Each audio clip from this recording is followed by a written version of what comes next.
ईश्वरपुर गांव में राजन अपनी पत्नी और दो बच्चे रमेश और चमेली के साथ रहता था।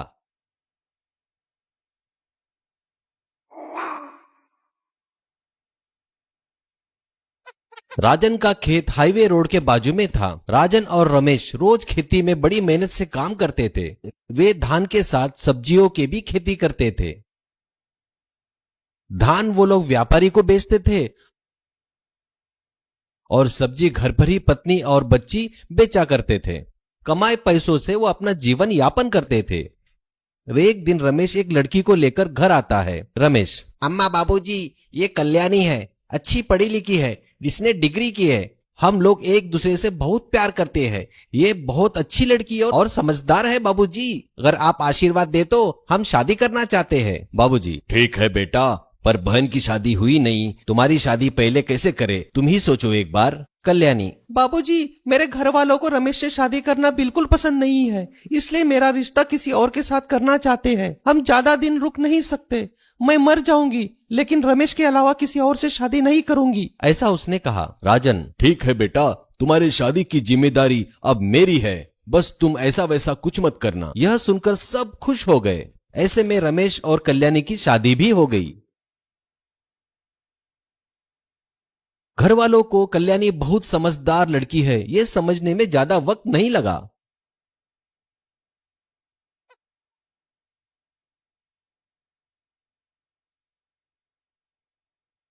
एक दिन एक शादियां जोड़ने वाला राजन के घर आता है और कहता है, राजन, एक लड़का है, बहुत अच्छा है, विदेश में काम करता है, लाखों रुपए कमाता है, इकलौता लड़का है। असल में उसके माँ बाप बहुत अच्छे हैं, घरदार बहुत बढ़िया है, उसे दहेज भी नहीं चाहिए, लेकिन शादी बड़ी धूमधाम से करना होगा। इसमें आपको लाखों रुपए का खर्चा लग जाएगा।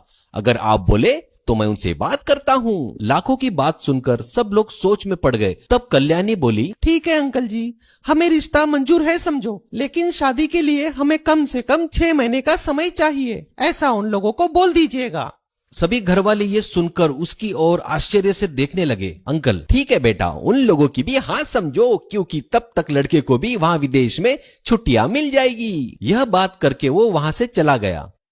रमेश, अरे कल्याणी, हम इतने जल्दी समय में कैसे अरेंज करेंगे, अपने पास तो पैसा भी नहीं है, फिर कहाँ से इतना पैसा लाएंगे हम लोग। कल्याणी, अजी, इसलिए तो मैंने 6 महीने का समय मांगा है। माँ, 6 महीने में लाखों रुपए कैसे कमाएंगे, हमसे यह मुमकिन है क्या। कल्याणी, अगर हमने ठान लिया तो सब कुछ मुमकिन है। अपनी जगह हाईवे रोड पे लगी हुई है, एक बम्बो रिसोर्ट ढाबा लगाते हैं, उसमें हम जो सब्जी उगाते हैं ना, वो वहीं पे इस्तेमाल करेंगे, क्योंकि हाईवे पर दूसरा कोई होटल वगैरह है ही नहीं। हम अपने पास लोगों की जरूरत का हर सामान रखेंगे। हम वहाँ ढाबे के साथ में रिसोर्ट भी बनाएंगे, आमदनी डबल करेंगे। ये देख सभी लोग चौंक गए और सोचने लगे, क्या दिमाग है बहू का। फिर क्या था, पूरा परिवार लग गया काम में। सभी लोगों ने मिलकर बाम्बू रिसोर्ट ढाबा बनाया। उसका नाम रखा सास बहू रिसोर्ट ढाबा। कुछ ही समय में ढाबा रिसोर्ट बहुत फेमस हो गया। अब सास बहू ढाबे में खाना बनाने लगे, यानी पूरा परिवार काम में लग गया। अब क्या था, वो 6 महीने में लाखों रुपए कमाने लगे। अब चमेली की शादी भी उन्होंने उस रिसोर्ट में बड़ी धूमधाम से मनाई। इसके बाद वो लोग इसी प्रकार से ढाबा रिसोर्ट चलाकर अच्छा कमाने लगे और खुशी खुशी रहने लगे।